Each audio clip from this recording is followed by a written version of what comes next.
Tonight, brace yourselves for a story of profound betrayal, as my two 7-year-old wife and my two 6-year-old best friends shattered my entire world. I'm adrift, unsure where to begin this narrative.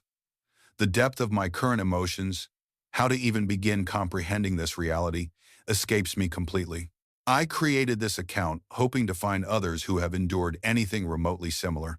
Sadly, I've found such events are not rare. My apologies for the extensive details in this account. I simply had to share everything, fearing I might lose my mind. I met my wife, whom I'll call Sue, during our college years. We were both 18 then. We connected instantly during our initial outing and were exchanging declarations of love within mere weeks of dating. She pursued me somewhat, but I was absolutely thrilled that she did. We confided our deepest insecurities and private matters to each other. Her father passed away during her final year of university. I supported her through that entire ordeal. Her dad battled pancreatic cancer, and when he was hospitalized, I'd spend nights there with her, ensuring she wasn't alone. We navigated that challenging period, and it strengthened our bond significantly. She confided that she didn't know what she would have done without my presence. She called me her soulmate. I recognized she was the woman I would marry. True to my feelings, I proposed about 2 years after our graduation. At that moment, my life felt absolutely perfect. I had married the woman of my dreams, secured a well-paying position immediately after finishing school, and both our families adored us. My best friend, whom I'll refer to as Dave, and I shared what I can only describe as an unshakable fraternal connection, or so I believed. We had known each other since 3rd grade, and he was the brother I never had. He was also married and had relocated with his wife about a year prior because she had landed a lucrative job at a major law firm. Tragically, his wife died in a car accident. This devastated him. He moved back to our hometown afterward, but he was never the same person. I made efforts to support him, but he wouldn't engage with anyone. No one truly grasped the agony he was experiencing. So, I asked my wife if she might speak with him, given that she had also lost a loved one. I thought perhaps Dave could relate better to someone who had experienced a similar tragedy. Yes, I now realize this was a grave error. We started visiting him daily. Sue would spend countless hours at his place, even when I wasn't there. They began going on hikes together, watching movies without inviting me, and grabbing lunch activities common to partners. Clearly, this was far more interaction than I had ever intended for them, and it did cause me unease. However, Dave seemed to be recovering much better because of it. It's important to note that Dave and Sue never had a fondness for one another before these events unfolded. This was because Sue always considered him a jerk. Before he married his wife, Dave was constantly moving from one romance to the next, and even after he became involved with his late wife, he was repeatedly unfaithful. Consequently, Sue harbored a particular dislike for him, always questioning how I could maintain a friendship with someone with such questionable ethics. This disdain for Dave is also what made me oblivious to the unfolding events. As I mentioned, Sue and Dave grew incredibly close, to the point where she would invite him to things I had planned for us as a couple. Moreover, she started exhibiting characteristics that I now recognize as textbook signs of infidelity, constantly engrossed with her mobile, growing more remote, minimal physical closeness, and returning home quite late. At this juncture, everything was exceedingly questionable. One day she was texting, and I inquired about the identity of her correspondent. She claimed it was one of her girlfriends, but when I requested to see their conversation, she became highly agitated and labeled me controlling. When I spoke to Dave about how his friendship with Sue was causing me unease, he assured me there was no issue and even charged me with distrusting both him and my spouse. I was being manipulated. This pattern continued until one day Sue went out again. She stated she was visiting her sister for the weekend, claiming she required some distance from me because my suspicions were frustrating her. I remained deeply suspicious and called her sister to verify if she truly anticipated Sue's arrival. She confirmed she was, but Sue had not yet reached her destination. Keep in mind, Sue had departed around 6 p.m., and her sister's residence is approximately 4 hours away from where we reside. It was now 10 p.m. A gut feeling told me to go to my friend's house, so I did. Sure enough, my wife's vehicle was parked a few feet from his home. At this point, it was undeniably obvious what was transpiring, and I reluctantly confess, I wept profusely. After a few minutes, I decided to enter and confirm if this was truly happening. I went in through the back entrance, which I knew would be unlocked. I quietly made my way inside and could hear my wife moaning. I was shaking. When I reached his bedroom door, I could glimpse through the crack. My wife bent over his nightstand. That image will forever be seared into my memory. I am literally crying as I write this account. I pushed the door wide open, and they both froze, staring at me. It took every fiber of my being not to violently assault Dave. I simply walked away and got into my car. I could hear them scrambling, and my wife began shouting for me to halt, claiming she could explain. I couldn't bear to face her. I was unsure of my reaction, so I simply drove away. I wept throughout the journey back, and they were both bombarding me with phone calls. I went to stay with one of my college friends and have been there for the past week or so. I find myself unable to eat, sleep, or focus on anything beyond this ordeal. I notified my employer of my circumstances, and they were gracious enough to grant me leave. I've been receiving phone calls from both Dave and Sue, as well as from both our families. I let my family know I was all right and would return soon, but I haven't responded to anyone else since. This causes immense pain. I'm trying to be strong, but my determination is faltering. How could a person I cherished act with such self-interest? I'm lost, uncertain how to manage this. I desperately need guidance. And just when you believe the story ends, there's a new development. When I reflected on the marriage, most of it was mostly composed of joyful recollections, which is why I was trying so hard to discover a motive to remain. However, when I started contemplating her infidelity, how she and Dave manipulated me and caused me to doubt my own mind, the sole emotion I experienced was fury. The more I reflected, the more my anger intensified. I will never forget how enraged Sue would become when I questioned her about her late returns, or the look of revulsion Dave directed at me when I asked him directly, as one man to another, if anything was happening between him and my wife. The unfaithfulness was terrible, and made even worse by the fact that it was with my best friend. But the manipulation, the absolute manipulation, I will never overcome that. Fair enough, I was treated like a complete idiot, but it takes a unique individual to deceive with such ease and skill. I'm uncertain how they were able to change their demeanor so abruptly. I recall one evening, about 2 days before my discovery, when she returned home late, she was declaring her love for me, and how aroused she felt on her way home, thinking of me. Now, I am almost certain she had come from Dave's, because she had no underwear on. She had intimate relations with both of us consecutively. I actually kissed her. This entire situation left me feeling utterly weak. How could I have let them disrespect me so profoundly? I feel so diminished as a man. The more I reflected, the more I got the compulsion to confront Dave, but I couldn't. There is no true justice for me within our legal framework. They get to mentally torture and abuse me, but if I retaliate, I'd be the one incarcerated for an unknown duration. I consulted with my lawyer about this, and she urged me not to act irrationally. Not only would I go to jail, but I would risk my standing in the divorce settlement. She suggested I seek professional counseling, but I see no necessity for it and refuse. I was still being deluged with messages from Sue, and they were only fueling my anger. She was still uttering the same meaningless phrases as before about how wretched her existence would be without my presence.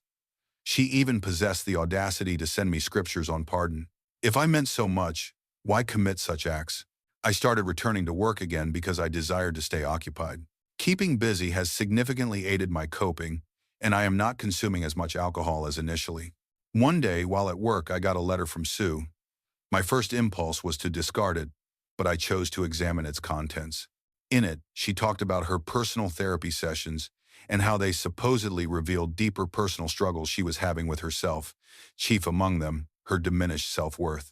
She explained that the perceived difference in our physical appeal made her intensely self-conscious, and that deep down, she longed to feel wanted by someone besides myself. According to her, her sibling had always possessed greater beauty than she, and this fed into her feelings of inadequacy. She said that despite knowing I was drawn to her and made her feel lovely, she sought external affirmation. She apologized again and stated it wasn't in justification, but merely an attempt to guarantee it wouldn't reoccur if I chose to offer her another opportunity. She then proceeded to ask if we could try couples therapy to resolve our issues.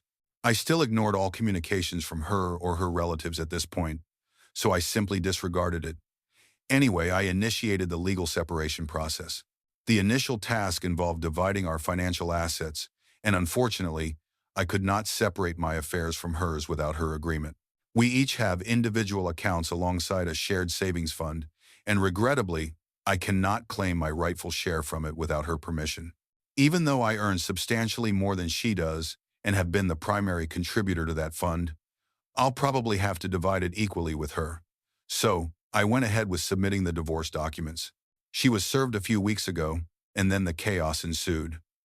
The very day she was served, she appeared at my residence, clutching the divorce papers. I'm uncertain how she located my new address. We exchanged gazes for what seemed an eternity, and the anguish from that evening resurfaced, all my prior feelings returning with heightened intensity. I nearly cried once more, but held back. She appeared as though she'd been weeping, and she hurried toward me, attempting an embrace. I softly distanced her, and that somehow sent her into a frenzy. She began crying out, questioning why I would abandon our relationship so readily, and if we could simply discuss things. At this point, I figured I simply desired to escape her presence. Looking at her triggered a cascade of conflicting feelings within me, so I wanted to get away before I acted or spoke words I'd later repent. I tried returning to my car, and she flung herself onto the car's front. I asked her what she wanted. She said she just wished to discuss matters thoroughly, that we could not conclude our union this way without at least airing grievances. I gave in, as she clearly wouldn't accept my refusal and was causing a public disturbance. We went into my apartment, and I just took a seat and heard her out once more. Again, she said she would make any effort to preserve our union, that she has no affection for Dave, that she is truly regretful. She claimed she had conducted some research on proposing a temporary separation. In this separation, she said I could pursue other relationships and that I should delay the divorce and, at the minimum, grant her an opportunity to heal our bond as friends, then as spouses. She proposed numerous other bizarre ideas, such as an open marriage skewed to my benefit, attempted to share tales of other pairs who had overcome unfaithfulness, and even put forth the idea of us relocating to another state or even a new nation, just ourselves. That particular suggestion stung, as we had discussed moving and beginning our family not long before these events unfolded. When she finished, we remained in silence again, simply gazing at one another. Then I asked her why. Why him? Why betray me with times him asterisk, and then only return once I discovered it? She began weeping uncontrollably when I asked all these questions. She said she experienced profound guilt even during the encounters, but felt powerless to cease. She was so entangled in the liaison that she failed to consider the repercussions or what she stood to forfeit. She claimed that therapy led her to believe she likely would have been unfaithful at some point, if not with Dave, then with another. This was supposedly because of the identical unresolved problems she hadn't recognized. I asked her if she loved Dave, and she vowed she held no love for him, that they hadn't communicated since my departure, and she didn't even know his current whereabouts. She claimed she loved only me and would make any amends for her actions against us. I asked her if she had ever been unfaithful before all of this, and she pledged on her late father's memory that this was both the initial and final instance. I asked her who else was aware of her and Dave. She paused, then stated only her sister, who had learned just days before my discovery. Her sister had urged her to end it and confess. For those who suspected her sister knew, you were absolutely correct. I also asked her why she was pleading, why she didn't simply depart to be with Dave.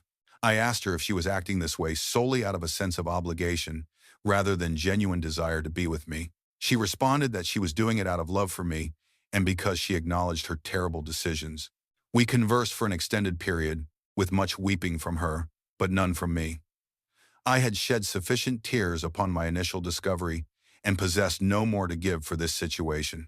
Then I asked her if there was anything else she wished to disclose, if she was concealing any other information. She began sobbing anew, asking me not to become enraged. I became extremely anxious when she said that. She cried for a moment before I pressed her to simply speak, as her hesitation was unsettling me. Then she revealed it. She discovered she was pregnant shortly after my departure and had an abortion because she was uncertain of the father's identity. She believed if it were Dave's, there'd be no chance for us, and she felt compelled to act. I couldn't process her words. I was stunned, and she pleaded even harder not to let this be the conclusion of our bond. I simply became numb. I asked her to leave, and she implored me to remain, asserting we still needed conversation.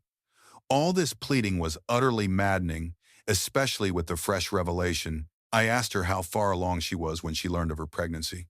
She replied, "A few weeks." Then it struck me. Wait, you claimed in an email that you only began physical intimacy with Dave about a week before my discovery. Was that untrue? She nodded. She actually nodded. She explained that she had only stated that to spare me the full details and to downplay the situation. She admitted their physical relationship had lasted under a month. She tried to comfort me, but I recoiled. I demanded she depart and never return. She attempted to speak, but I simply began shouting at her to go. She inquired if we could speak again after I'd processed everything. I refused, informing her I'd secured employment in a different state and would relocate once the divorce was finalized. Our state mandates a 2-month waiting period post-filing. I had already intended this, merely completing preparations before resigning from my current position. I had already submitted my resignation to my superior at that point. When she heard this, it was a repeat of her previous tears and entreaties. I ordered her to leave, or I'd contact the authorities. She departed unwillingly, and I simply lay on the ground, questioning my failures. How had my marriage deteriorated so rapidly? I simply couldn't comprehend it. I had been somewhat certain about the divorce previously, but after our conversation, I was more resolute than ever in my decision.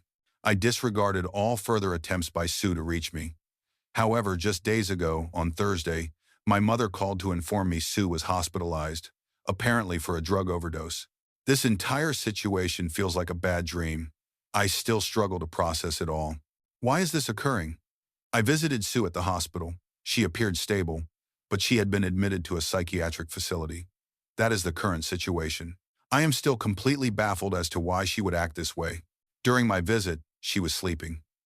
It pains me because I still care for her, and for now, I'm simply relieved she's unharmed. I haven't been considering the divorce, given the present circumstances. How do I even move forward?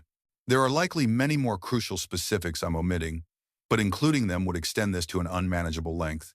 I simply require advice on my next steps. There are no community comments available today, so it's up to you. Please share your thoughts in the comments.